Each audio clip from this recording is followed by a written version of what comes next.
പ്രഭാഷകൻ ഇതാ നിങ്ങൾക്കായി ഒരു ലഘു സന്ദേശം നൽകുന്നു. ബ്രദർ ടൈറ്റസ് ഇടയാറുമുള്ള നിങ്ങളെ അഭിസംബോധന ചെയ്തുകൊണ്ട് സംസാരിക്കുന്നു.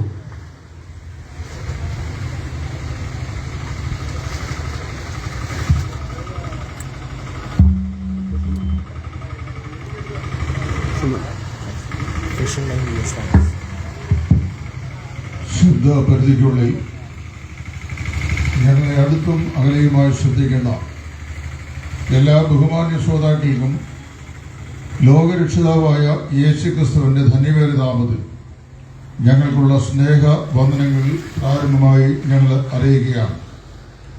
ഞങ്ങളുടെ പ്രിയപ്പെട്ട സഹോദരന്മാർ പ്രഥമ ദൃഷ്ടിയ നിങ്ങളെ അനുസ്മരിപ്പിച്ചതുപോലെ ഞങ്ങളുടെ ഇവിടുത്തെ ആഗമന ലക്ഷ്യം ഏതെങ്കിലും മതപ്രഭാഷണങ്ങൾക്കില്ല എന്നുള്ളതല്ല, മറ്റേതെങ്കിലും തത്വചിന്തകളെ നിങ്ങളെ അറിയിക്കുക എന്നുള്ളതല്ല.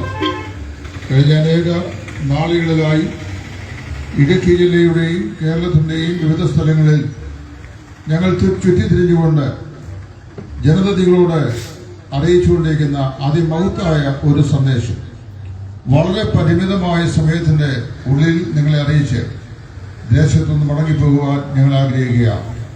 നിങ്ങളുടെ വിലപ്പെട്ട ശ്രദ്ധയെ ഞങ്ങളുടെ പ്രമേയത്തിലേക്ക് ദൈവനാമത്തിൽ ഞങ്ങൾ സാദരം ക്ഷണിക്കുന്നു.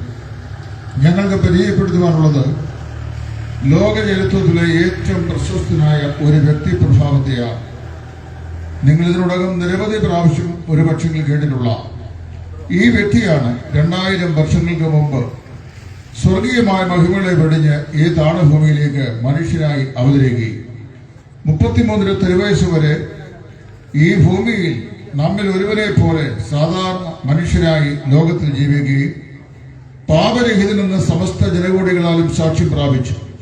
33 തിരുവയസ്സിന്റെ അന്ത്യത്തിൽ പൊന്തിയോസ് പീലാത്തോസ് നാളുകളിൽ നല്ല സാക്ഷ്യം പ്രാപിച്ചവരായി 2 കള്ളന്മാർ നടുവിൽ കാൽമുറിലെ കൊലക്കടത്തിൽ അറുക്കപ്പെട്ട് അരിമത്യയിലെ പ്രശസ്തനായ മന്ത്രി യോസേഫിന്റെ കല്ലലിൽ സംസ്കരിക്കപ്പെട്ട് 3-ാം ദിവസം ഉയർത്തെഴുന്നേറ്റ് ജീവിക്കുന്ന ലോകരക്ഷിതാവായ കർത്താവായ യേശുക്രിസ്തു. ഈ യേശുക്രിസ്തുവിനെ കുറിച്ച് പറയുമ്പോൾ ഞങ്ങൾക്ക് അതിയായ സന്തോഷവും ഞങ്ങൾക്ക് അതിയായ സംതൃപ്തിയുമുണ്ട്. ഞങ്ങൾ അറിഞ്ഞ ഈ സന്തോഷം ഞങ്ങളുടെ അസ്ഥികളിൽ നിന്ന് അസ്ഥിയും മാംസത്തിൽ മാംസവുമായ ഞങ്ങളുടെ സഹോദരവർഗമായ നിങ്ങളെ അറിയിക്കുക എന്നുള്ളതാണ് ഞങ്ങളുടെ ആഗമനത്തിന്റെ പ്രധാനപ്പെട്ട ഉദ്ദേശം എന്ന് പറയുന്നത്. കർത്താവായ യേശുക്രിസ്തുവിനെ കുറിച്ച് ഞങ്ങൾ പറയുമ്പോൾ ഞങ്ങൾ അവനെക്കുറിച്ച് പറയുന്നത് ഇങ്ങനെയാണ്: നിസ്തുലനായ വ്യക്തി പ്രഭാവം. യേശുക്രിസ്തുവിനെ കുറിച്ച് കഴിഞ്ഞ 2000 വർഷങ്ങളായി ലോകം എവിടെയും പ്രസംഗിക്കപ്പെട്ടുകൊണ്ടിരിക്കുകയാണ്. ഒരു പക്ഷേ നിങ്ങളോട് ഞാൻ പറയാൻ ആഗ്രഹിക്കുകയാണ്, ഒരേ വിഷയത്തെ സംബന്ധിച്ച് ഒന്നിലധികം പ്രാവശ്യം ഏതെങ്കിലും ഒരു സ്ഥലത്ത് പ്രസംഗിക്കുന്നത് കേട്ടാൽ എനിക്ക് നിങ്ങൾക്കും കേൾവിയിൽ വിരക്തി ഉണ്ടാകാറുണ്ട്. ഉദാഹരണം പറഞ്ഞു കഴിഞ്ഞാൽ രാഷ്ട്രീയമോ സാംസ്കാരികമോ മതപരമോ മറ്റ് തത്വശാസ്ത്രപരമോ ആയിട്ടുള്ള ഏതൊരു വിഷയത്തെയും ആവർത്തിച്ച് ഒരു സ്ഥലത്ത് പ്രസംഗിക്കുന്നത് കേട്ടാൽ കേൾവിക്കാർക്ക് ആവർത്തന വിരസത ഉണ്ടാവുക സ്വാഭാവികമാണ്. എന്നാൽ കഴിഞ്ഞ 2000 വർഷങ്ങളായി ലോകത്തിന്റെ എല്ലാ മുക്കിലും മൂലയിലും ആവർത്തിച്ച് പ്രസംഗിക്കപ്പെട്ടുകൊണ്ടിരിക്കുന്ന ഒരു വ്യക്തിവിശേഷമുണ്ട്. അതാണ് ഞങ്ങൾ പ്രസംഗിക്കുന്ന നസ്രയനായ യേശു. വളരെ പരിമിതമായ വാക്കുകളിൽ കാലാവസ്ഥയിൽ പ്രതികൂലതയുണ്ടെങ്കിലും ഞങ്ങളെ അവിടെ എവിടെയായി ഷോപ്പുകളിലും വാഹനങ്ങളിലും മറ്റ് ഭവനങ്ങളിലുമൊക്കെയായി ശ്രദ്ധിക്കുന്ന നിങ്ങളോട് ഈ ഞങ്ങൾ പ്രസംഗിക്കുന്ന യേശു ക്രിസ്തുവിന്റെ നിസ്തുല്യതയുടെ അതിപ്രധാനമായ 4 അടയാളങ്ങൾ വളരെ വേഗത്തിൽ ഓർപ്പിക്കുവാൻ ഞങ്ങൾ ആഗ്രഹിക്കുകയാണ്. എന്തുകൊണ്ട് യേശു ക്രിസ്തുവിനെ ഞങ്ങൾ പ്രസംഗിക്കുന്നു? നമ്പർ 1, യേശു ക്രിസ്തുവിന്റെ ജനനം പോലെ ഇത്ര നിസ്തുല്യമായ ഒരു ജനനം ചരിത്രത്തിൽ ഉണ്ടായിട്ടില്ല. ഞാനും നിങ്ങളും ദൈവത്തിന്റെ നിയോഗ നിവർത്തി എന്ന നിലയിൽ നമ്മുടെ മാതാപിതാക്കളാൽ കാലത്തിന്റെ പ്രത്യേകമായ ദിശയിൽ ഈ ലോകത്തിൽ ജന്മം കൊണ്ട ആളുകളാണ്. എന്റെയും നിങ്ങളുടെയും ജന്മത്തിന്റെ പിറകിൽ വളരെ വ്യക്തമായിരുന്ന ഒരു ഉദ്ദേശം ഉണ്ടായിരുന്നു. അത് നമ്മുടെ ഈ ജന്മത്തിന്റെ പിറകിൽ നമ്മുടെ മാതാപിതാക്കളുണ്ട്. അവരുടെ വൈവാഹിക ബന്ധമുണ്ട്, രക്തബന്ധമുണ്ട്, മാനസികമായ ബന്ധമുണ്ട്, ശാരീരികമായ ബന്ധമുണ്ട്. അങ്ങനെയാണ് ഞാൻ നിങ്ങൾ ഈ ഭൂമിയിൽ ജനിച്ചിട്ടുള്ളത്. എന്നാൽ വിശ്വചരിത്രത്തിൽ മനുഷ്യർ സംസർഗം കൂടാതെ, ഭാര്യ ഭർത്തൃബന്ധം കൂടാതെ, മനുഷ്യ തലമുറയിലെ രക്തബന്ധം കൂടാതെ മാനവ ചരിത്രത്തിൽ ജനിച്ചു എന്ന് അവകാശപ്പെടാൻ കഴിയുന്ന ഒരേ ഒരു പുരുഷ കേസരേ ഉള്ളൂ. അതാണ് ഞങ്ങൾ പ്രസംഗിക്കുന്ന രക്ഷിതാവായ കർത്താവായ യേശു ക്രിസ്തു. അതേക്കുറിച്ച് വളരെ ഞങ്ങൾ വാചാലരായ മണിക്കൂറുകൾ നിന്ന് ഒരേ പുൽപ്പറ്റിൽ നിന്ന് പ്രസംഗിക്കാൻ ദൈവത്തിന്റെ അളവറ്റ കൃപയാൽ ഞങ്ങൾക്ക് സാധിക്കും. പക്ഷേ ഈ പ്രത്യേകമായ കാലാവസ്ഥാ അന്തരീക്ഷത്തിൽ നിങ്ങളുടെ ക്ഷമയെ ആവിധം പരീക്ഷിക്കുവാൻ ഞങ്ങൾ ആഗ്രഹിക്കുന്നില്ല. അതുകൊണ്ട് ഞങ്ങൾ ഓർപ്പിക്കട്ടെ, ജനിച്ചവൻ ഒരേ ഒരുവൻ മാത്രം, അവനാണ് കർത്താവായ യേശു ക്രിസ്തു. മറ്റുള്ള എല്ലാ ആളുകളും കാലത്തിന്റെ വ്യത്യസ്ത ഏടുകളിൽ ദൈവ നിയോഗപ്രകാരം ജനിപ്പിക്കപ്പെട്ട ആളുകളാണ്. യേശു ക്രിസ്തുവിന്റെ ജനനത്തെക്കുറിച്ച് ഇങ്ങനെയാണ് ബൈബിൾ പറയുന്നത്. ആ ബൈബിൾ പ്രവചനപരമായി മുൻകൂട്ടി വിശുദ്ധ ബൈബിൾ തിരുവെഴുത്തുകളിൽ എഴുതപ്പെട്ടിരുന്നു.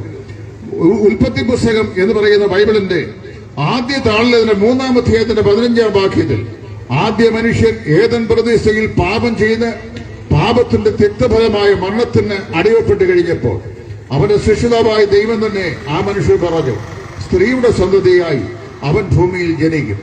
ഉൽപ്പത്തി പുസ്തകം മുതൽ മലാഖി വരെയുള്ള പഴയ നിയമ തിരുവെഴുത്തുകളുടെ ഏടുകളിലെ വിവിധ പുസ്തകങ്ങളിലായി ഈ യേശു ക്രിസ്തുവിന്റെ ജനനത്തെക്കുറിച്ച് പ്രവാചക വരേണ്യന്മാർ മുൻപ് കൂട്ടി പ്രഖ്യാപിച്ചിട്ടുണ്ട്. അവൻ എവിടെ ജനിക്കും? 2, അവൻ എങ്ങനെ ജനിക്കും? 3, അവൻ എന്തിനു വേണ്ടി ജനിക്കും? അവന്റെ ജനനത്തിന്റെ പ്രത്യേകത എന്താ? ഈ കാര്യങ്ങളെല്ലാം അക്കമിട്ടെണ്ണി തിരുവെഴുത്തിൽ രേഖപ്പെടുത്തിയിട്ടുണ്ട്. മീഖാ പ്രവാചകന്റെ പുസ്തകം 5-ാം അധ്യായത്തിന്റെ 2-ാം വാക്യം.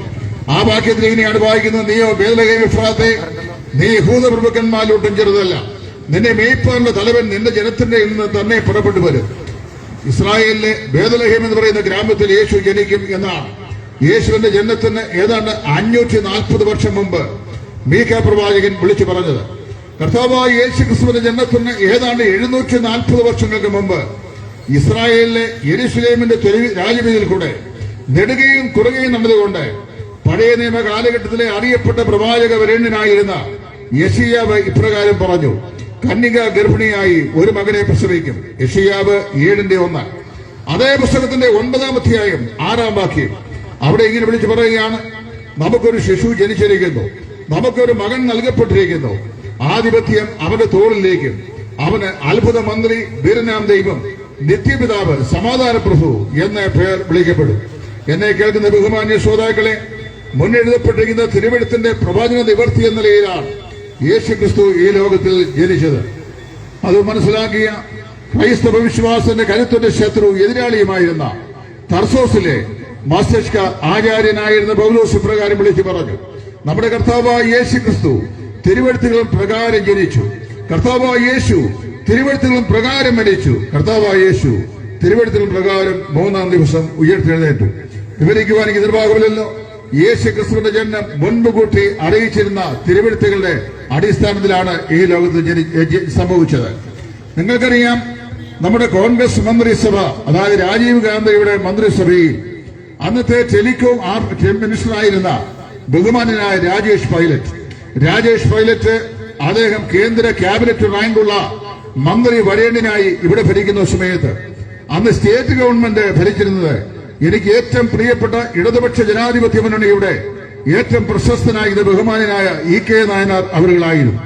ബഹുമാനായ ഇ.കെ. നായനാർ അവരുകൾ കേരളത്തിന്റെ മുഖ്യമന്ത്രിയായി സേവനം ചെയ്യുന്ന കാലഘട്ടം കേന്ദ്രമന്ത്രിയായ രാജേഷ് പൈലറ്റ് അദ്ദേഹം ക്യാബിനറ്റ് മിനിസ്റ്റർ എന്ന നിലയിൽ ക്യാബിനറ്റ് റാങ്കുള്ള മിനിസ്റ്റർ അദ്ദേഹം കേരളത്തിലേക്ക് വരുമ്പോൾ തനിക്ക് ആവശ്യമായ പോലീസ് സംരക്ഷണം നേരത്തെ തന്നെ ബന്ധപ്പെട്ട വകുപ്പുകളോട് ആവശ്യപ്പെട്ടതായിരുന്നു. പക്ഷേ കൊല്ലം സ്വദേശിയായ അദ്ദേഹം വളരെ പെട്ടെന്ന് അദ്ദേഹം ഈ കേരളത്തിലേക്ക് ഒരു മിന്നൽ പരിശോധനയ്ക്കായി യാത്രയ്ക്കായി വന്നു. ആ യാത്രയിൽ അദ്ദേഹം വന്നു കഴിഞ്ഞപ്പോൾ സ്റ്റേറ്റ് ഗവൺമെന്റിനെ അദ്ദേഹം വേണ്ടത്ര നിലയിൽ മുൻകൂട്ടി അറിയിച്ചില്ല. മടങ്ങി കേന്ദ്രത്തിൽ ചെന്നപ്പോയിട്ട് അദ്ദേഹം ബഹുമാനായ ഇ.കെ. നായനാർക്ക് ഒരു കത്തെഴുതി. ആ കത്തിന്റെ സംക്ഷിപ്തം ഇങ്ങനെയായിരുന്നു, കേന്ദ്ര ക്യാബിനറ്റ് റാങ്ക് ഉള്ള ഞാന് കേരളം സന്ദർശിച്ചപ്പോൾ എനിക്ക് ആവശ്യമായ പോലീസ് പരിരക്ഷ തരാതിരുന്നത് വലിയ തെറ്റായി പോയി എന്ന്. അന്ന് ബഹുമാനായ ഇ.കെ. നായനാർ ഫലിതമേറെ പറയുന്ന മനുഷ്യൻ, എന്നാൽ വളരെ നിഷ്കളങ്കനായ മനുഷ്യൻ, അദ്ദേഹം പറഞ്ഞൊരു വലിയ വാചകം ഇവിടുത്തെ വർത്തമാന പത്രങ്ങളുടെ മുൻ പേജിൽ വലിയ അക്ഷരത്തിൽ അച്ചടിച്ചു വന്നു. അദ്ദേഹം ഇങ്ങനെയല്ല, കേന്ദ്രമന്ത്രിയല്ല, സാക്ഷാൽ പടച്ചവനാണെങ്കിലും ഭൂമിയിലേക്ക് വന്നാൽ പറഞ്ഞേച്ചു വേണം വരാൻ. അർത്ഥവത്തായ വാക്കുകൾ ഉരുവിട്ടത് ബഹുമാനായ ഇ.കെ. നായനാർ അവരിലായിരുന്നു.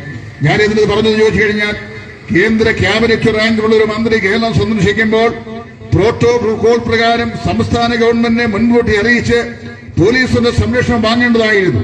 പക്ഷേ ആ കാര്യം സംസ്ഥാന ഗവൺമെന്റ് അധികാരികളെ അദ്ദേഹം മുൻകൂട്ടി അറിയിക്കണമായിരുന്നു. അപ്പൊ ബഹുമാനായ ഇ.കെ. നായനാർ അവർ പറയുകയാണ്, അദ്ദേഹമല്ല പ്രപഞ്ചത്തെ പടച്ച്, ആഴിയെ പടച്ച്, ഊഴിയെ പടച്ച്, തിരതാര സമർത്ഥമായത് ബ്രഹ്മാണ്ടത്തേക്ക് വിളിച്ച സാക്ഷാൽ സർവശക്തനായ ദൈവം തമ്പുരാനാണ് ഈ ഭൂമിയിലേക്ക് വരുന്നതെങ്കിലും പറഞ്ഞിട്ട് വേണം വരാൻ എന്നാണ് പറഞ്ഞത്. ഞങ്ങൾ പ്രസംഗിക്കുന്ന ഈ കർത്താവായ യേശു ഉണ്ടല്ലോ, അവൻ പറഞ്ഞേച്ച് ഭൂമിയിൽ വന്നവനാണ്. ഒരു രാത്രിയിൽ ഒരു ചെറിയ പയർമണി മുളച്ചു വരുന്ന പോലെ ഈ ചരിത്രത്തിൽ എഴുന്നേറ്റ് വന്നവനല്ല കർത്താവായ യേശു. മറിച്ച് യേശു ജനിക്കുന്നത് നൂറ്റാണ്ടുകൾക്ക് മുമ്പ് തന്റെ വിശുദ്ധ പ്രവാചകന്മാർ മുഖാന്തരം മുൻപറഞ്ഞ തിരുവെഴുത്തുകളുടെ അടിസ്ഥാനത്തിലാണ് നസ്രയനായ ഈ യേശു ജനിച്ചത്. അതേ വിവരിക്കുവാൻ ആഗ്രഹമുണ്ടെങ്കിൽ സാധിക്കുന്നില്ല. യേശു എന്റെ ജന്മം നിസ്തുല്യമായ ജന്മമാണ്. അത് പ്രവചനങ്ങളുടെ നിവൃത്തിയാണ്. 2, യേശുക്രിസ്തുവിന്റെ ജന്മം ഒരു ചരിത്ര സംഭവമാണ്. പല ആളുകൾ ചോദിക്കും, ഞങ്ങൾക്കറിയാൻ വയ്യേ യേശുക്രിസ്തുവിന്റെ ജന്മം ചരിത്ര സംഭവമാണ്. ക്രിസ്തുവും കൃഷ്ണനും ജീവിച്ചിരുന്നില്ല എന്ന് പറഞ്ഞ ഇടമറുകനെ പോലെ, സള്ളോൺ ഇടമറുകനെ പോലുള്ള യുക്തിവാദികളായ അവസരവാദികൾ, നിരീശ്വരവാദിയായിരുന്ന യേച്ചീക്കോവു മുതലായ ആളുകൾ, മറ്റു നിരവധി ആളുകൾ കാലത്തിന്റെ വ്യത്യസ്ത ധ്രുവങ്ങളിൽ നിന്നുകൊണ്ട് യേശുക്രിസ്തുവിന്റെ ചരിത്ര സാധുതയെ നിരാകരിച്ചിട്ടുണ്ട്. നിങ്ങൾക്കറിയാമോ, 1936 അമേരിക്കയിലെ ചരിത്ര ഡിപ്പാർട്ട്മെന്റ് ഹെഡായിരുന്ന ഡോക്ടർ ഹാരി റീമർ അദ്ദേഹം ഇപ്രകാരം വിളിച്ചു പറഞ്ഞു, ഞങ്ങൾ പ്രസംഗിക്കുന്ന കർത്താവായ യേശു, ലോകരക്ഷിതാവായ യേശു ക്രിസ്തു, അവൻ ചരിത്ര പുരുഷനല്ല എന്ന് തെളിയിക്കുന്ന ഏത് വ്യക്തിക്കും $1000 ഇനാം.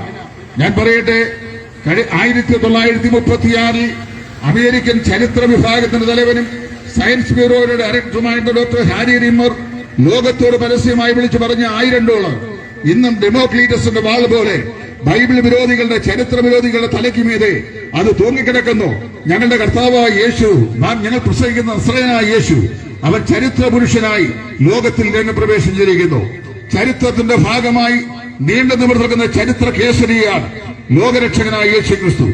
ലോക ചരിത്രത്തെ, വിശ്വചരിത്രത്തെ BC എന്നും AD എന്നും 2 തുല്യ കഷങ്ങളായി കീറിമുറിച്ചുകൊണ്ട് ചരിത്രത്തിന്റെ മധ്യത്തിൽ നിൽക്കുന്ന ഈ ചരിത്ര മനുഷ്യനെയൊക്കെ ഉണ്ട്. H.G. വെൽസ് എന്ന് പറയുന്ന ചരിത്രകാരനായ മനുഷ്യൻ ഇപ്രകാരം അദ്ദേഹത്തിന് ലോക ചരിത്ര ഗ്രന്ഥത്തിൽ എഴുതി വെച്ചു, ചരിത്രം എന്ന് പറയുന്നത് അവന്റെ ചരിത്രമാണ്. Without him there is no story at all. യേശു ക്രിസ്തുവിനെ മാറ്റി നിർത്തിക്കൊണ്ട് സത്യമായ ഒരു ചരിത്രം ചമയ്ക്കുവാൻ സാധിക്കുകയില്ല. പ്രിയമുള്ളവരെ, യേശു ക്രിസ്തു ചരിത്ര പുരുഷനല്ല എന്ന് ആരെങ്കിലും ചിന്തിച്ചാൽ ഞാനിങ്ങനെ പറയട്ടെ, ശ്രീബുദ്ധനും ശ്രീകൃഷ്ണനും കൺഫ്യൂഷ്യസും പ്ലേറ്റോയും പ്ലിനിയും മഹാനായ ശ്രീബുദ്ധനും മറ്റനേക ആളുകളും മതനേതാക്കന്മാരും സാംസ്കാരിക ആചാര്യന്മാരും തത്വചിന്തകന്മാരായ പ്രബുദ്ധരായ ആളുകളും വിശ്വചരിത്രത്തിന്റെ ഭാഗങ്ങളായി ലോകത്തിലെ ചരിത്രത്തിൽ ജനിച്ച് ജീവിച്ച് അവരുടെ സിദ്ധാന്തങ്ങളെ ലോകത്തിൽ അവതരിപ്പിച്ച് മരിച്ചു മൺമറഞ്ഞെങ്കിൽ ചരിത്രത്തിന്റെ താളുകളിൽ ശ്രദ്ധേയമായ സ്ഥാനമുള്ള വ്യക്തിയാണ് നസ്രയനായ യേശു. അവൻ ചരിത്രത്തിന്റെ നാഴികക്കല്ലായി ചരിത്രത്തിൽ നിലകൊള്ളുന്ന വ്യക്തിയാണ്. യേശു ക്രിസ്തു ചരിത്രത്തിൽ നിസ്തുല്യൻ. 2, യേശു ക്രിസ്തു ജന്മത്തിൽ നിസ്തുല്യൻ. ഇനി മൂന്നാമത് ഒരു കാര്യം കൂടി ഞാൻ ഓർപ്പിക്കുന്നു. യേശു ക്രിസ്തുവിനെ ഞങ്ങൾ പ്രസംഗിക്കുന്നതിന്റെ മൂന്നാമത് രഹസ്യം, യേശു ക്രിസ്തു ജീവിതത്തിൽ നിസ്തുല്യത.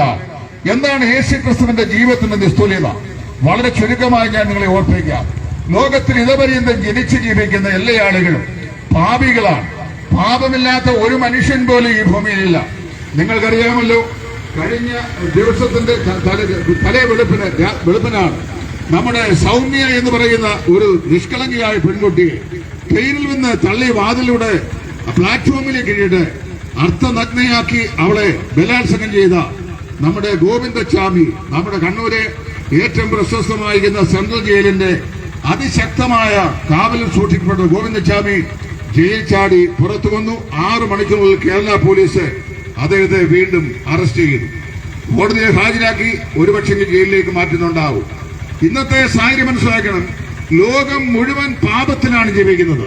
ഞാൻ നിങ്ങളെ ജീവിക്കുന്ന 21-ാം നൂറ്റാണ്ട്, കഴിഞ്ഞ 20 നൂറ്റാണ്ടുകളെ മനുഷ്യവർഗം ചെയ്ത സകല പാപത്തെക്കാളും അധമമായ പാപപ്രവൃത്തികൾ ചെയ്യുവാൻ മനുഷ്യന് യാതൊരു വിധമായ സന്ദേഹമില്ലാത്ത അത്രമാത്രം ഭീകര അന്തരീക്ഷം സൃഷ്ടിക്കപ്പെടുന്ന ഒരു കാലഘട്ടത്തിലാണ് ഞാൻ നിങ്ങളും ജീവിക്കുന്നത്. ഇവിടെ കൊലയും കൊള്ളിവയ്പും സമൃദ്ധിയായി നടക്കുന്നു. കഞ്ചാവ് കച്ചവടവും കഞ്ചാവ് വേട്ടയും MDMA പോലെയുള്ള മാരകമായിരിക്കുന്ന വിഷവസ്തുക്കളും ഇത് സർവ്വസാധാരണമായി കുട്ടികളുടെ വരെ ഭക്ഷണം പോലെ അത് മാറിയിരിക്കുകയാണ്. ഇത്രമാത്രം സാമൂഹിക വ്യവസ്ഥിതി അധപ്പതിച്ചിട്ടുള്ള, മനുഷ്യന്റെ മനോനിലയ്ക്ക് താളപ്പിഴവ് സംഭവിച്ചിട്ടുള്ള, മനുഷ്യന്റെ സാംസ്കാരിക ചിന്ത അധപ്പതിച്ചിട്ടുള്ള ഒരു കാലഘട്ടം ലോക ചരിത്രത്തിൽ ഉണ്ടായിട്ടില്ല. ഏതോ മനുഷ്യനും പാപിയാണ്. വിശുദ്ധ വേദപുസ്തകം ഇപ്രകാരം പറയുന്നു, ഒരു വ്യത്യാസവുമില്ല, എല്ലാവരും പാപം ചെയ്ത് ഒരുപോലെ ദൈവദേശ ഇല്ലാത്തവരായി തീർന്നിരിക്കുന്നു. പ്രിയമുള്ളവരെ, മതചിന്തകൾക്ക് അതീതമായി ലോക ചരിത്രത്തിൽ ഇന്ന് വരെ ജനിച്ചിട്ടുള്ള ഇനിയും ജനിക്കുവാനുള്ള എല്ലാ മനുഷ്യരും ഒരുപോലെ ഈശ്വര ദൃഷ്ടിയിൽ പാപികളാണ്. നരനായി ഇങ്ങനെ ജനിച്ചു പോയല്ലോ, നരകവാരിധി നടുവിൽ ഞാൻ ഈ നരകത്തിൽ തന്നെ കരകയറ്റിയിടണമേ, തിരുവൈക്കം വാഴും ശിവശംഭു. എന്റെ തൊട്ടടുത്തുള്ള ഹൈന്ദവ സ്നേഹിതർ അവർ സന്ധ്യാനാമകീർത്തനങ്ങൾ പാടുന്നത് പലപ്പോഴും ഞാൻ ശ്രദ്ധിച്ചിട്ടുണ്ട്. ലോക ജീവിതത്തിൽ ഇന്ന് വരെ ജനിച്ചിട്ടുള്ള എല്ലാ മനുഷ്യരും ഒരുപോലെ പാപികളായി ജനിക്കുന്നു, പാപികളായി ജീവിക്കുന്നു, പാപികളായി ചരിക്കുന്നു, പാപികളായി മരിക്കുന്നു. എന്നാൽ വിശ്വചരിത്രത്തിൽ പാപത്തിന്റെ ലാഞ്ചന ലെവലേശമേൽക്കാത്ത ഒരേ ഒരു മനുഷ്യനുണ്ടെങ്കിൽ അവനാണ് ഞങ്ങൾ പ്രസംഗിക്കുന്ന നസ്രയനായ യേശു. നിങ്ങൾക്കറിയാമല്ലോ, മുഹമ്മദ് നബി ഈസാ നബിയെ സംബന്ധിച്ച് പറഞ്ഞിരിക്കുന്ന വാചകം വളരെ സംക്ഷിപ്തമായി ഞങ്ങളെ ഓർപ്പിക്കാം. വിശ്വചരിത്രത്തിൽ സ്ത്രീകളിൽ നിന്ന് ജനിച്ചിട്ടുള്ളവരിൽ പാപത്തിന്റെ കുത്തലേൽക്കാത്ത ഒരേ ഒരു പുരുഷനുണ്ടെങ്കിൽ അത് മറിയമിന്റെ മകനായ നസ്രയത്തിലെ ഈസോയാണ്. ലോകത്തിലെ എല്ലാ മനുഷ്യരും പാപികളാണ്. യേശുക്രിസ്തു മാത്രം പാപരഹിതനാണ്. 33 വർഷത്തെ പരിമിതമായ കാലഘട്ടമാണ് നസ്രയനായ യേശു ലോകത്തിൽ ജീവിച്ചത്. വളരെ പരിമിതമായ കാലഘട്ടം, ഒരു പുരുഷായുസിന്റെ 3 കാലഘട്ടം മാത്രം.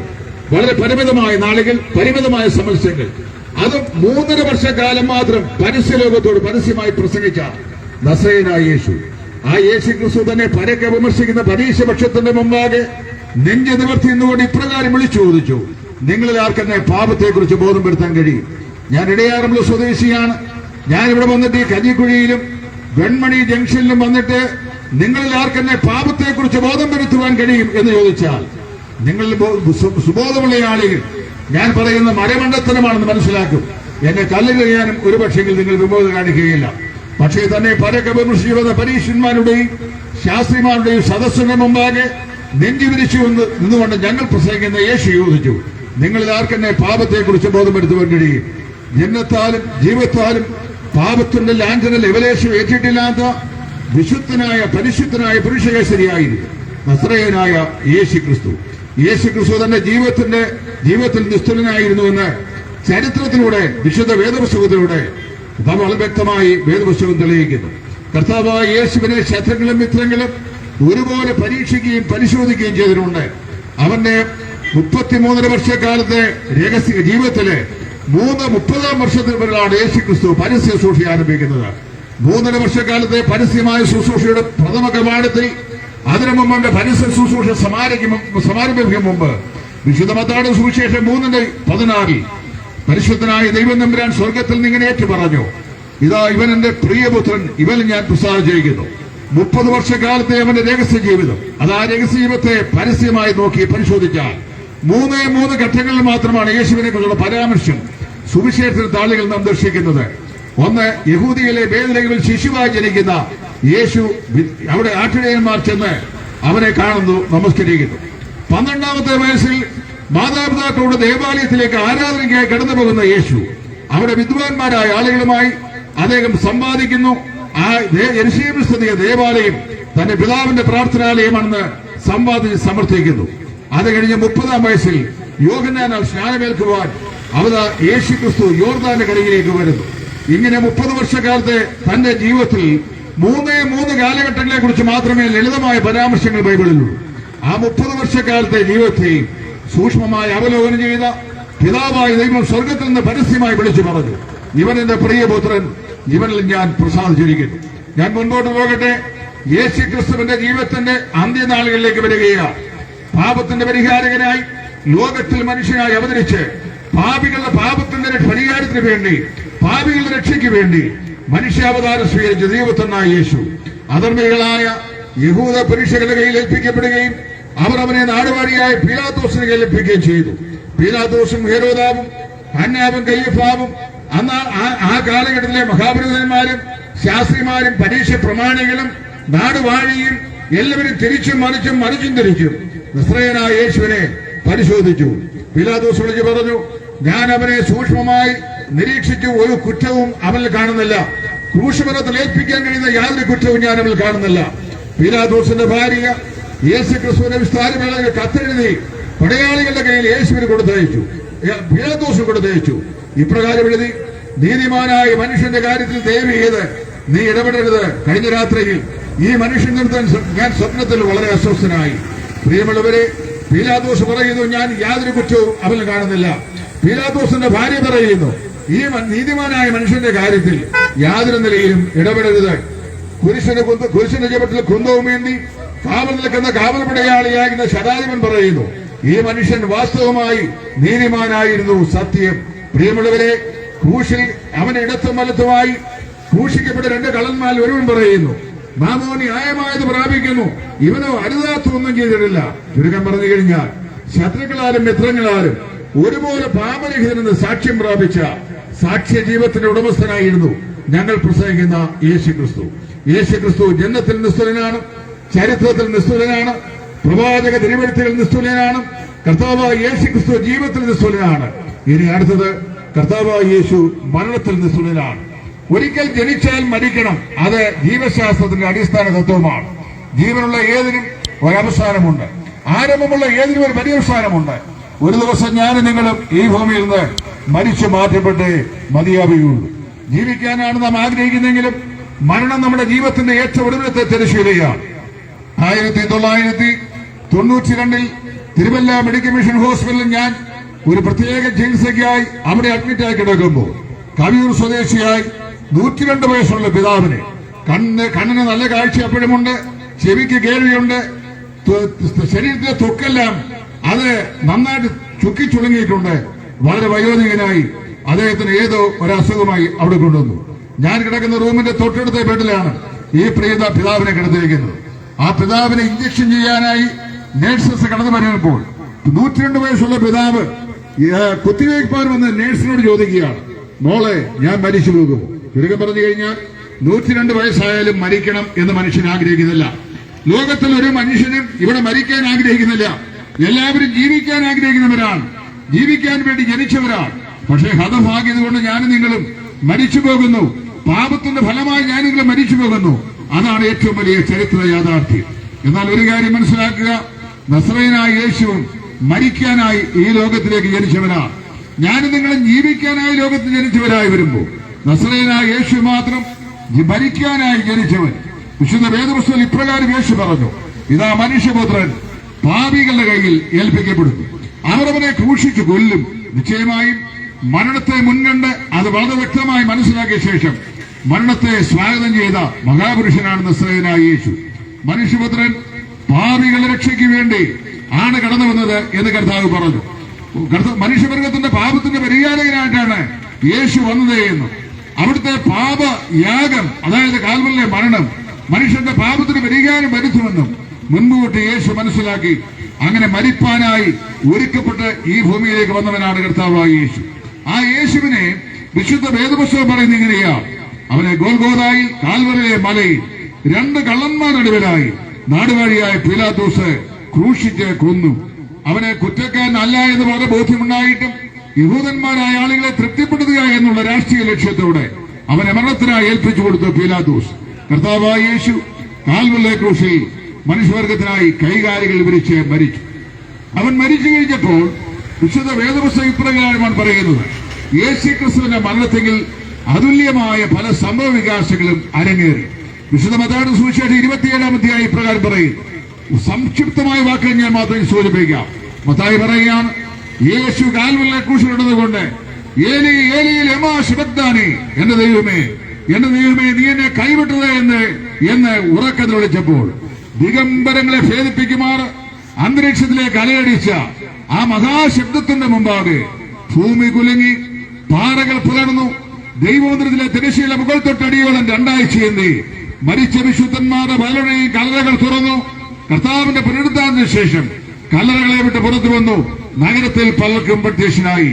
ഇതുപോലെ ലോകചരിത്രത്തിൽ ആദാമ്യ വംശപാരമ്പര്യത്തിൽ കഴിഞ്ഞ 6004 വർഷത്തെ മാനവ ചരിത്രത്തിൽ എത്രയോ കോടിക്കണക്കിന് ആളുകൾ ഈ ലോകത്തിൽ കാലാകാലങ്ങളിലായി ജനിച്ച് ജീവിച്ച് മൺമറഞ്ഞിട്ടുണ്ട്, മരിച്ച് മൺമറഞ്ഞിട്ടുണ്ട്. ആരുടെയെങ്കിലും മരണത്തില് ഇതുപോലെയുള്ള അത്ഭുതങ്ങൾ നടന്നിട്ടുണ്ടോ, അരങ്ങേറിയിട്ടുണ്ടോ? ഭൂമി കുലുങ്ങിയിട്ടുണ്ടോ? പാറകൾ പിളർന്നിട്ടുണ്ടോ? ദൈവമന്ദിരത്തിലെ തിരശ്ശീല 2 ചീന്തിയിട്ടുണ്ടോ? ഏതെങ്കിലും മരിച്ച വിശുദ്ധന്മാരുടെ കല്ലകൾ തുറക്കപ്പെട്ടിട്ടുണ്ടോ? നസറേയനായ യേശു ക്രിസ്തുവിന്റെ മരണം ചരിത്രത്തിലെ ഏറ്റവും നിസ്തുല്യമായ മരണമാണ്. വിവരിക്കാൻ നിർവാഹമില്ലല്ലോ. അടുത്ത ഭാഗത്തേക്ക് ഞാൻ പ്രവേശിക്കട്ടെ. കർത്താവായ യേശുവിന്റെ മരണത്തിന്റെ അപ്പുറത്ത് അവന്റെ പുനരുത്ഥാനത്തിൽ അവൻ നിസ്തുലനായിരുന്നു. ലോകത്തിലുള്ള സകല ആളുകളും ഇന്ന് വരെ ജനിച്ച് ജീവിച്ച് മരിച്ച് മൺമറഞ്ഞ് അവരുടെ ശവകുടീരങ്ങൾ കിടക്കുകയാണ്.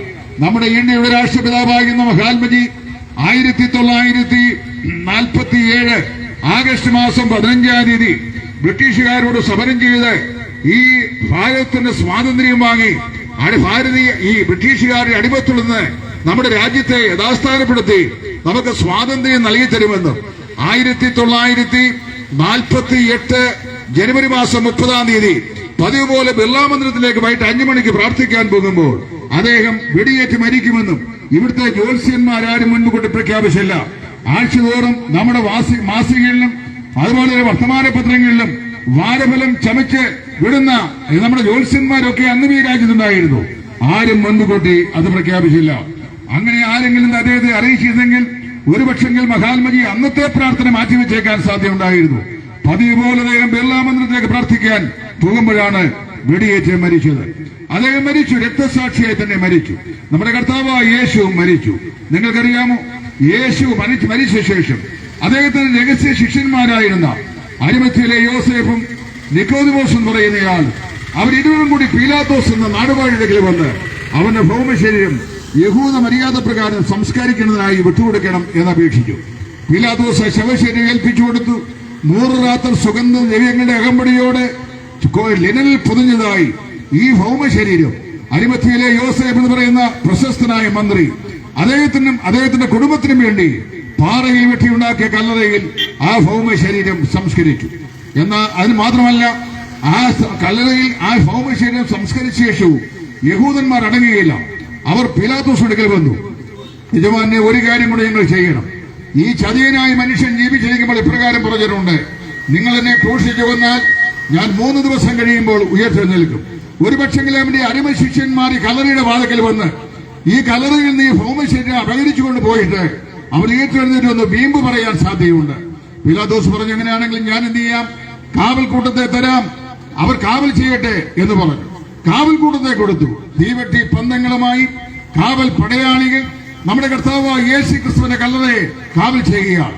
കല്ലറയുടെ വാതിക്കൽ 2000 കിലോഗ്രാമോളം തൂക്കം വരുന്ന ഭാരമേറിയ കല്ല് ഉരുട്ടി അതിന് ചൊടിയിലിട്ടിട്ടുണ്ട്. റോമാ ഗവൺമെന്റ് അധികാരത്തിന്റെ ഇമ്പീരിയൽ മുദ്രയാൽ ആ കല്ലറ ബന്ദോബസ്താക്കിയിട്ടുണ്ട്. പക്ഷേ ഇങ്ങനെയാണ് വായിക്കുന്നത്, ആഴ്ചവട്ടത്തിന്റെ 1-ാം നാളിൽ അതിരാവിലെ ഇരുട്ടുള്ളപ്പോൾ തന്നെ യേശുവിന്റെ കല്ലറയിൽ സുഗന്ധവർഗം അർപ്പിക്കേണ്ടതിനെ കടന്നു ചെന്ന സ്ത്രീകൾ ആ കല്ലറയിൽ നിന്ന് കല്ല് ഉരുട്ടി മാറ്റിയിരിക്കുന്നതും കർത്താവായ യേശുവിനെ പൊതിഞ്ഞ ശിലകൾ ചുരുട്ടി മാറ്റി അവന്റെ കാൽക്കൽ വെച്ചിരിക്കുന്നതും 2 ദൂതന്മാർ ഒരുവൻ തലയ്ക്കലും ഒരുത്തൻ കാൽക്കലുമായിരിക്കുന്നതും അവർ കണ്ടു. എന്നാൽ അവർ സംസാരിച്ച പുരുഷൻ അത് വേറെ ആരുമായിരുന്നില്ല, നസറേയനായ യേശുവായിരുന്നു. ആ യേശുവിന് യേശു ക്രിസ്തു എന്ന് തിരിച്ചറിയാതെ മറിയയും ശൂലമിയും അവിടെ നിന്നുകൊണ്ട് അവരോട് ചോദിച്ചു, യജമാനെ നിങ്ങൾ ആരെ അന്വേഷിക്കുന്നു ചോദിച്ചു കഴിഞ്ഞപ്പോൾ യജമാനെ തോട്ടക്കാരൻ വിളിച്ച് പറയുകയാണ്, യജമാനെ നിങ്ങൾ അവനെ മോഷ്ടിച്ചുകൊണ്ട് പോയെങ്കിൽ, അപഹരിച്ചുകൊണ്ട് പോയെങ്കിൽ കാണിച്ചു തരിക, ഞങ്ങൾ അവനെ എടുത്തുകൊണ്ട് പോയിക്കൊള്ളാമെന്ന്. ഈ 33 വർഷക്കാലത്തെ പരസ്യ ജീവിത ചരിത്രത്തിൽ സ്നേഹം കൊണ്ട് സാമ്രാജ്യം സ്ഥാപിക്കുന്ന നസറേയനായ യേശു ക്രിസ്തുവിനെ അവനോട് അത്രമാത്രം വാത്സല്യമുള്ള ഈ സ്ത്രീരത്നങ്ങൾ പറഞ്ഞു. പക്ഷേ അവിടെ ദൂതന്മാർ ഒരു വിളംബരം ചെയ്തു, നിങ്ങൾ ജീവനുള്ളവനെ മരിച്ചവിടയിൽ അന്വേഷിക്കുന്നു. അതിനുശേഷമാണ് യേശു മറിയയ്ക്കും ശൂഷനായിക്കും ശലോമിക്കും താൻ ആരാണെന്ന് വ്യക്തമാക്കി വെളിപ്പെടുത്തി കൊടുത്തത്. പ്രിയമുള്ളവരെ, റോമാ സാമ്രാജ്യത്തിന്റെ അധികാരത്തിന്റെ ഇമ്പീരിയൻ മുദ്രയെ ഭേദിച്ചുകൊണ്ട് അരിമത്യയിലെ യോസേഫിന്റെ കല്ലറയെ പൊട്ടിച്ചുകൊണ്ട് മരണത്തെ എന്നേക്കുമായി കീഴ്പ്പെടുത്തിക്കൊണ്ട് ഹേ മരണമേ നിന്റെ ജയമെവിടെ, ഹേ മരണമേ നിന്റെ വിഷമുള്ളവിടെ എന്ന് ചോദിച്ചുകൊണ്ട് മരിച്ചവൻ ആദ്യനായി യേശു ക്രിസ്തു ഉയർത്തെഴുന്നേറ്റു. ഭാരതത്തിന്റെ കവിയത്രി എന്നറിയപ്പെടുന്ന സരോജിനി നായിഡു, ബാപ്പുജി അതായത് മഹാത്മാഗാന്ധി മരിച്ച് അദ്ദേഹത്തിന്റെ ചിതാഭസ്മം സംസ്കരിക്കപ്പെട്ട രാജഘട്ടിൽ ഞായറാഴ്ചയുടെ പുത്തൻ പുലരിയിൽ ചെന്നിട്ട് ഉറക്കെ വിളിച്ചു പറഞ്ഞു, അല്ലയോ ബാപ്പുജി, അങ്ങ് മരിച്ചത് വെള്ളിയാഴ്ചയാണ്. ഇന്നങ്ങ് അടക്കപ്പെട്ടിട്ട് 3 ദിവസമാകുന്നു. ചരിത്രത്തിലെ പുരുഷകേസരി എനിക്കറിയാം, നസറേയനായ യേശു അവന് മരിച്ചത് വെള്ളിയാഴ്ചയാണ്. എന്നാൽ ഞായറാഴ്ചയുടെ പുതുപുത്തൻ പുലരിയിൽ നസറേയനായ യേശുവിനെ സംസ്കരിക്കുന്ന കല്ലറയെ ഭേദിച്ചുകൊണ്ട് ജയവീരനായി അവിടുന്ന് ഉയർത്തെഴുന്നേറ്റു. അല്ലയോ ബാപ്പുജി, ഈ ശവകുടീരത്തിൽ എഴുന്നേറ്റുമെന്നാലും ഭാരത ജനതയെ നയിച്ചാലും എന്ന് പ്രാർത്ഥിച്ചു. പക്ഷേ സരോജിനി നായിഡുവിന്റെ പ്രാർത്ഥനാ മന്ദിരങ്ങൾ ഇന്നും അനേക ദശകങ്ങളായി ഭാരതത്തിന്റെ അന്തരീക്ഷത്തിൽ അലയടിക്കുന്നു. മഹാത്മജിയുടെ ഭൗമശരീരം സംസ്കരിക്കപ്പെട്ട രാജകേട് ഇന്നും അടഞ്ഞു കിടക്കുന്നു. എന്നാൽ പാട്ടുകാരൻ പാടുന്ന പോലെ ഉലക മഹാന്മാർ അകലിന് ഒരുപോലെ ഉറങ്ങുന്നു കല്ലറയിൽ, നമ്മൾ ഉന്നതൻ യേശു മഹേശ്വരൻ മാത്രം ഉയരത്തിൽ വാണിടുന്നു. 2000 വർഷങ്ങൾക്ക് മുമ്പ് എന്റെയും നിങ്ങളുടെയും പാപത്തിന്റെ പരിഹാരത്തിനായി മനുഷ്യാവതാരം കൊണ്ട് മനുഷ്യനായി ലോകത്ത് ജീവിച്ച് പാപരഹിരുന്ന സമസ്ത ജനകോടികളാൽ സാക്ഷ്യം പ്രാപിച്ച് 33 തിരുവയസ്സിന്റെ അന്ത്യത്തിൽ പൊന്തിയോസ് പിലാത്തോസ് എന്ന നാളുകളിൽ നല്ല സ്വീകാര്യം പ്രാപിച്ചവനായി കാൽവറിലെ കൊലക്കളത്തിൽ അറുക്കപ്പെട്ടവനെങ്കിലും അരിമത്തിയിലെ യോസേഫ് എന്ന കല്ലറയിൽ സംസ്കരിക്കപ്പെട്ടവനെങ്കിലും 3-ാം ദിവസം ഉയർത്തെഴുന്നേറ്റിരിക്കുന്ന കർത്താവായ യേശു ക്രിസ്തു മരണത്തിലും പുനരുത്ഥാനത്തിലും നിസ്തുലനായി ജീവിക്കുന്നു. ആ യേശു ക്രിസ്തു മരിച്ചവരിൽ നിന്ന് ഉയർത്തെഴുന്നേറ്റ് ഏതാണ്ട് 40 നാളോളം അനവധി ആളുകൾക്ക് പ്രത്യക്ഷനായി താൻ ജീവിച്ചിരിക്കുന്നു എന്ന് സാക്ഷിച്ചു. 40-ാം ദിവസം തന്റെ അരുമ ശിഷ്യന്മാർ കാണുക ഒലിവുമലയിൽ നിന്ന് അവൻ സ്വർഗാരോഹണം ചെയ്തു. സ്വർഗാരോഹണം ചെയ്യുകയിൽ നിരാശരായി നോക്കി നിൽക്കുന്ന ശിഷ്യഗണത്തെ നോക്കി ദൂതന്മാർ പ്രകാരം വിളിച്ചു പറഞ്ഞു, ഗലീല പുരുഷന്മാരെ, നിങ്ങൾ ആകാശത്തിലേക്ക് നോക്കി നിൽക്കുന്നത് എന്ന്. നിങ്ങളെ വിട്ട് സ്വർഗത്തിലേക്ക് കടന്നുപോയവനായ യേശു അവൻ എപ്രകാരം പോയോ അപ്രകാരം തന്നെ മടങ്ങി വരും. കഴിഞ്ഞ 2000 വർഷങ്ങളായി ഈ സദ്വർത്തമാനം ലോകത്തിലെവിടെയും പ്രസംഗിക്കപ്പെട്ടുകൊണ്ടിരിക്കുകയാണ്. നിരവധി പ്രാവശ്യം സുവിശേഷ സന്ദേശം കേട്ട ഈ വെൺമണി നിവാസികളുടെ വിധേയം ഞാൻ പറയുന്നു, എന്റെയും നിങ്ങളുടെയും പാപപരിഹാരത്തിനായി കാൽവലിലെ കൊലകളത്തിൽ ഉറച്ച നിലവിളിയോടുകൂടി തന്റെ പ്രാണനെ ഏൽപ്പിച്ചു കൊടുത്ത ദൈവപുത്രനായ യേശു മനുഷ്യവർഗത്തിന്റെ മരണത്തെ എന്നേക്കുമായി പരാജയപ്പെടുത്തി പാപത്തിന്റെ ശമ്പളം മരണം, ഞാൻ നിങ്ങൾ മരിച്ചേ മതിയാവുകയുള്ളൂ. എന്നാൽ മരണത്തെ ജയിച്ച് ജയാളിയായി ജീവിക്കുന്ന നസ്രയനായ യേശു അവിടുത്തെ സ്വർഗാരോഹണം ചെയ്ത് 2000 വർഷങ്ങളായി. കഴിഞ്ഞ 2000 വർഷങ്ങളായി കാലാകാലങ്ങളിലായി തന്നെ രക്ഷിതാവും കർത്താവുമായി വിശ്വസിച്ച് പാപത്തിന്റെ പരിഹാരം പ്രാപിച്ച് പാപമോചനം പ്രാപിച്ച തന്റെ വിശുദ്ധന്മാരെ ചേർക്കുവാനായി അവൻ ഭവനം ഒരുക്കിക്കൊണ്ടിരിക്കുകയാണ്. അവിടുന്ന് ഇപ്രകാരം പറഞ്ഞിട്ടുണ്ട്, ഞാൻ നിങ്ങൾക്കായി സ്ഥലമൊരുക്കാൻ പോകുന്നു. ഞാൻ പോയി സ്ഥലമൊരുക്കിയാൽ ഞാനിരിക്കുന്ന അതേ ഇടത്തിൽ നിങ്ങൾ ഇരിക്കേണ്ടതിന് പിന്നെയും വന്ന് നിങ്ങളെ എന്റെ അടുക്കൽ ചേർത്തുകൊള്ളും. പ്രിയമുള്ളവരെ, ലോക സംഭവ വികാസങ്ങൾ നമ്മുടെ കർത്താവായ യേശു ക്രിസ്തുവിന്റെ മടങ്ങിവരവിന്റെ മാറ്റൊലിയെ ലോകത്തിൽ അറിയിച്ചുകൊണ്ടിരിക്കുന്നു. യുദ്ധങ്ങൾ, ക്ഷാമങ്ങൾ, ഭൂകമ്പങ്ങൾ, കെടുതികൾ, കലാപങ്ങൾ, സമാധാനമില്ലാത്ത അന്തരീക്ഷങ്ങൾ ലോകത്തിൽ എവിടെയും പൊന്തി വന്നുകൊണ്ടിരിക്കുന്നു. ഇത് ഈ അന്ത്യകാലത്തിന്റെ ലക്ഷണങ്ങളാണ്. പ്രിയമുള്ളവരെ, ഞാൻ ഓർപ്പിക്കട്ടെ, നിങ്ങളുടെ ജീവിതത്തിൽ യേശു ക്രിസ്തുവിനെ ആരായിട്ടാണ് നിങ്ങൾ കാണുന്നത്? സാക്ഷാൽ ഒരു സാധാരണക്കാരനായ നല്ല ഗുരുവായിട്ടോ, അതോ ഒരു നല്ല പ്രവാചകനായിട്ടോ, അല്ലോ നല്ലൊരു സാമൂഹിക പരിഷ്കർത്താവായിട്ടോ? അതല്ല, നിങ്ങളുടെ ജീവിതത്തിന്റെ ഏക രക്ഷിതാവും കർത്താവുമായിട്ടോ? വിശുദ്ധ വേദപുസ്തകം പറയുന്നു, പാപത്തിന്റെ പരിഹാരത്തിനായി ക്രൂശിനെങ്കിലും ഉയർത്തെഴുന്നേറ്റ് മഹിമയിൽ ജീവിക്കുന്ന ഈ യേശു ക്രിസ്തുവിനെ രക്ഷിതാവും കർത്താവുമായി ഹൃദയത്തിൽ സ്വീകരിക്കുന്ന ഏത് മനുഷ്യനും പാപങ്ങളുടെ മോചനം എന്ന വീണ്ടെടുപ്പുണ്ട്. നിങ്ങൾ ആത്മരക്ഷ പ്രാപിക്കുവാൻ ഈ ലോക ജീവിതത്തിന്റെ അപ്പുറത്തുള്ള അതിഭയാനകമായ മരണത്തിനപ്പുറമുള്ള അതിഭയാനകമായ നിത്യശിക്ഷാപതിയിൽ നിന്ന് വിടുവിക്കപ്പെടുവാൻ ഒരേ ഒരു മാർഗമേ ഉള്ളൂ. ആകാശത്തിൽ മനുഷ്യർക്ക് നൽകപ്പെട്ട ഒരേ ഒരു നാമമേ ഉള്ളൂ. അതാണ് നസ്രയനായ യേശു എന്ന നാമം. പ്രിയമുള്ളവരെ, നിങ്ങൾ ഏത് മതത്തിൽപ്പെട്ടയാളോ, ഏത് വിശ്വാസപ്പെട്ടയാളോ, ഏത് ജീവിത പശ്ചാത്തലപ്പെട്ടയാളോ ആകട്ടെ, നിങ്ങൾ എന്ത് ചെയ്യുക? രണ്ട് കാര്യങ്ങൾ ചെയ്യുക. ഒന്ന്, നിങ്ങൾ പാപികളാണെന്ന് ദൈവം സമ്മതിക്കുക. 2, ഒരിക്കൽ മരണം നിശ്ചയമാണ്, സമയം നിശ്ചയമല്ല എങ്കിലും. എന്നാൽ മരണം കൊണ്ട് മനുഷ്യ ജീവിതം അവസാനിക്കുന്നില്ല. മരണത്തിന്റെ അപ്പുറത്ത് 2 വ്യത്യസ്തമായ അനുഭവങ്ങളുണ്ടെന്ന് വിശുദ്ധ വേദപുസ്തകം അസന്നിഗ്ധമായി പ്രഖ്യാപിക്കുന്നു. 1, നിത്യമായ ശിക്ഷാപതിയാകുന്ന നരകം. 2, നിത്യമായ സന്തോഷമുള്ള സ്വർഗീയവാസം. ഇതിലേത് നിങ്ങൾ തിരഞ്ഞെടുക്കും? ഇതിന് രണ്ടിനുമുള്ള വ്യവസ്ഥ ദൈവം നൽകിയിട്ടുണ്ട്. പാപി ചെന്നെത്തുന്നത് നിത്യമായ നരക ശിക്ഷാവധി. പാപത്തിന് പരിഹാരം പ്രാപിച്ച് രക്ഷിക്കപ്പെട്ട് പാവമോചനം പ്രാപിച്ച് വരുവാനിക്കുന്ന ഭയാനകമായ ദൈവരോധത്തിലെ വിടുതൽ യേശുക്രിസ്തുവിന്റെ രക്തത്താൽ പ്രാപിച്ച വിശുദ്ധന്മാർ എത്തിച്ചേരുന്ന സ്ഥലം നിത്യമായ സ്വർഗം, സമാധാനം. ഇതിലേത് നിങ്ങൾ തിരഞ്ഞെടുക്കും? തിരഞ്ഞെടുപ്പ് നിങ്ങൾക്ക് വിട്ടുതരികയാണ്. നിങ്ങൾ യേശുക്രിസ്തുവിനെ രക്ഷിതാവും കർത്താവുമായി സ്വീകരിച്ചാൽ, അവനെ ഹൃദയത്തിലേക്ക് ഏറ്റുവാങ്ങിയാൽ, നിങ്ങളുടെ പാപം നിങ്ങൾ അവനോട് ഏറ്റുപറഞ്ഞാൽ, വിശുദ്ധ ബൈബിൾ പറയുന്നു, നമ്മുടെ പാപങ്ങൾ എത്ര കണിഞ്ഞുവപ്പായിരുന്നാലും അത് ഹിമം പോലെ അവൻ വെളുപ്പിക്കും. എത്ര രക്താംബരം പോലെ കണിഞ്ഞുവപ്പായിരുന്നാലും അത് പഞ്ഞി പോലെ അവനാക്കി തീർക്കും. ദൈവത്തിന്റെ ഏകജാതനായ പുത്രൻ യേശുക്രിസ്തുവിന്റെ രക്തം സകല പാപം പോക്കി നമ്മെ ശുദ്ധീകരിക്കുന്നു. ഒരു വചനഭാഗം കൂടെ ഉദ്ധരിച്ചുകൊണ്ട് ഞങ്ങളുടെ വാക്കുകൾക്ക് ഇവിടെ വിരാമം കുറിപ്പാൻ ഞാൻ ആഗ്രഹിക്കുകയാണ്. വിശുദ്ധ യോഹന്നാന്റെ സുവിശേഷം 3-ാം അധ്യായത്തിന്റെ 16-ാം വാക്യം. അപ്പോസ്തലനായ യോഹന്നാൻ ഇങ്ങനെ എഴുതുന്നു, തന്റെ ഏകജാതനായ പുത്രനിൽ വിശ്വസിക്കുന്ന ഏവനും നശിച്ചു പോകാതെ നിത്യജീവൻ പ്രാപിക്കേണ്ടതിന് ദൈവം അവനെ നൽകുവാൻ തക്കോണം ലോകത്തെ അത്രയ്ക്ക് സ്നേഹിച്ചു. പ്രിയ സ്നേഹിതരെ, യേശുക്രിസ്തു ജന്മത്തിൽ നിസ്തുല്യൻ, കർത്താവായ യേശുക്രിസ്തു ജീവിതത്തിൽ നിസ്തുല്യൻ, യേശുക്രിസ്തു മരണത്തിൽ നിസ്തുല്യൻ, യേശുക്രിസ്തു പുനരുദ്ധാനത്തിൽ നിസ്തുല്യൻ. അവൻ ലോകത്തെ വീണ്ടും ഭരിക്കുവാൻ ലോകത്തിലേക്ക് വരുവാൻ പോകുന്നു. രണ്ടാം വരവിലും പ്രാർത്ഥിച്ചുകൊണ്ട് ഇതുപര്യന്തം ഞങ്ങളെ സശ്രദ്ധം ശ്രമിച്ച എല്ലാ ബഹുമാന്യ ശ്രോതാക്കൾക്കും യേശുക്രിസ്തുവിന്റെ നാമത്തിൽ ഞങ്ങൾക്കുള്ള നന്ദിയെ അർപ്പിച്ചുകൊണ്ട് ഞങ്ങളുടെ വാക്കുകൾക്ക് വിരാമം കുറിക്കുന്നു. ദൈവനാമം ഇന്നും എന്നേക്കും മഹത്വപ്പെടുമാറാകട്ടെ. ആമേൻ.